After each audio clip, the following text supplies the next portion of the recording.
Hello, today we're going to apply what we know about stability and why structures fail and the principles of stability. We're going to do an investigation into a structure that failed and apply what we have learned so far to see if we can figure out why this structure failed. We're going to go to Northern Ontario. We're going to talk about the Algo Centre Mall. In 2012, the roof of this mall collapsed. It just caved in, and the video that we're going to watch is actually a part of the criminal trial investigating this, and it's prepared by a forensics engineering company. So you have like forensics and police and whatnot, and they look at all the details and DNA and fingerprint. The same thing, but only for engineering. They went back and reverse engineered the accident to figure out exactly what happened. And this type of accident is super rare, especially in North America. We have very, very strict building standards. And so let's do an investigation and let's see if we can figure out what's going on here. Okay, so we've set up here our 6 reasons why structures might fail. This is the lens we're going to look at things through, all right? And these are the reasons, or a combination of reasons, that is going to be here. Okay, so let's give it a listen.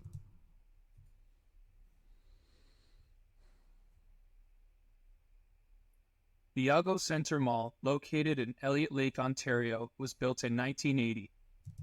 Okay, so it was built in 1980. So if we're looking at like erosion or fatigue, it's a little older, but it's not like super duper old. So it's not like it's, turn of the century mall or something like that. Not that those things exist, but it was built in 1980. So it's probably not erosion and fatigue. The structure consists of steel framing supporting precast hollow core panels. The mall is comprised of 3 floors: pickup level, lower mall, and upper mall. The roof is used as a parking deck. Whoa, hold up. The roof is used as a parking deck? You mean you can like park your car up there? Well, it's probably like an excessive load then, right? Like if it's the roof is caved in and you can park your car up there, probably an excessive load. That's the prediction so far. Incorporated into the footprint is a 4-story hotel. The mall was beset with a chronic leakage problem from the day it opened. Oh, so the day this mall opened, it had a leaking problem in the roof. And it's actually kind of funny. The residents would make fun of it, calling it Algo Falls. Oh, we're going shopping? Better bring an umbrella, because the roof leaked so much. Okay, so the roof is leaking then. So that might be like an erosion or fatigue, maybe something rusted.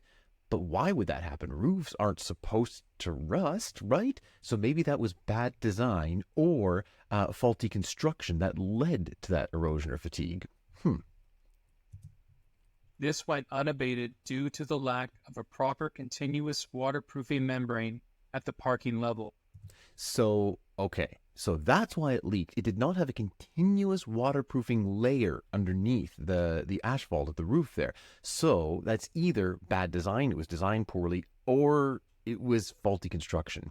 To me, that sounds more like faulty construction, because you as an engineer would know that you would have to have a continuous waterproofing layer.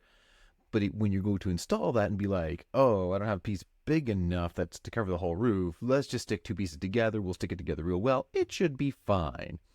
But water will corrode and erode metal, but it doesn't do it super quickly. It's the salt that does it, right? That's why cars in Canada don't last as long as, say, cars in like Texas or Mexico, because there isn't the salt on the roads. Every owner addressed the leakage problem by attempting to seal and reseal cracks where leakage was observed. And look at the roof there. Look at the panels. Look at all the stains there. And it said all the owners attempted to fix this. So, obviously every owner, I'm sure, invested lots of money, hired professionals to do this, to fix it right.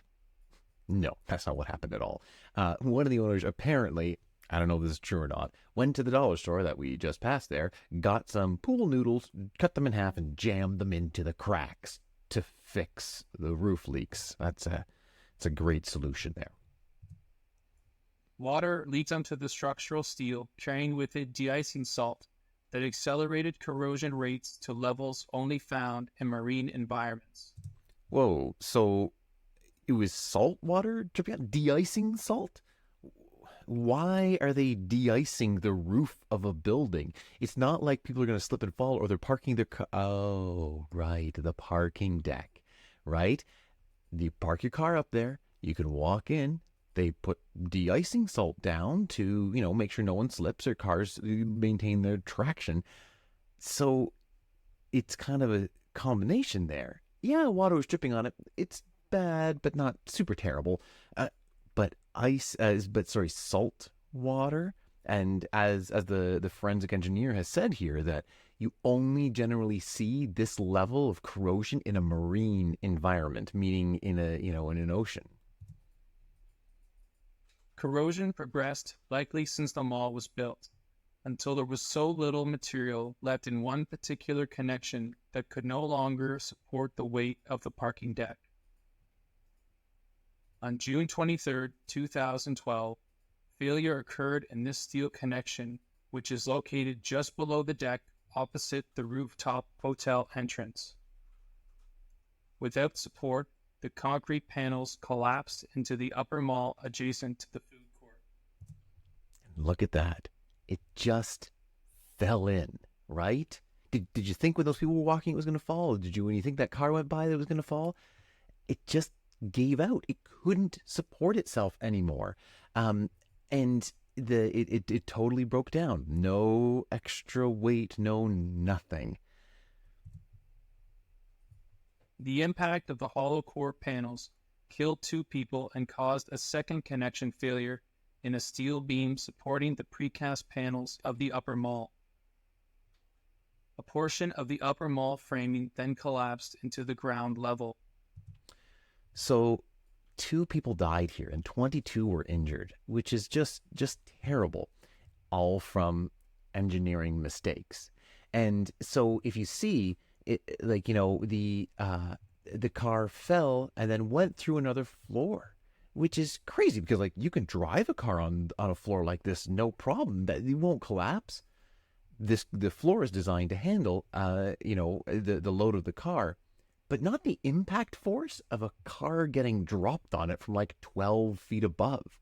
So the live load that floor experienced was very, very different. The supports can handle the compression, but not the compression of a car falling down on it. So it went through 2 floors.